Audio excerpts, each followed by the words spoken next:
కోట శ్రీనివాసరావు ఇంట మరో విషాదం నెలకొంది. ఆయన భార్య రుక్మిణి కన్నుమూశారు. కొంతకాలంగా అనారోగ్యంతో బాధపడుతున్న ఆమె సోమవారం తుదిశ్వాస విడిచారు.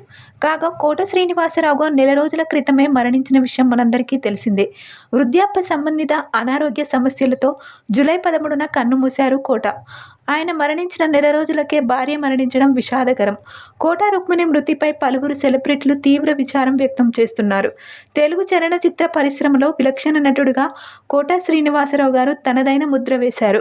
విలన్గా, తండ్రిగా, కామెడీ విలన్గా, రాజకీయ నాయకుడిగా విభిన్న పాత్రలో ప్రేక్షకుల హృదయాల్లో స్థానం సంపాదించుకున్నారు. 1978లో ప్రాణం ఖరీదు సినిమాతో రంగప్రవేశం చేసిన కోట శ్రీనివాసరావు అన్ని రకాల పాత్రలను పోషించి తెలుగు తెరపై ఆల్రౌండర్గా నిలిచారు. ఏది ఏమైనా కోట శ్రీనివాసరావు మరణించిన నెలకే మళ్ళీ భార్య మరణించడం అనేది తీవ్ర విషాదకరం. ప్రస్తుతం ఈ విషయం ఎంతో వైరల్ అవుతుంది.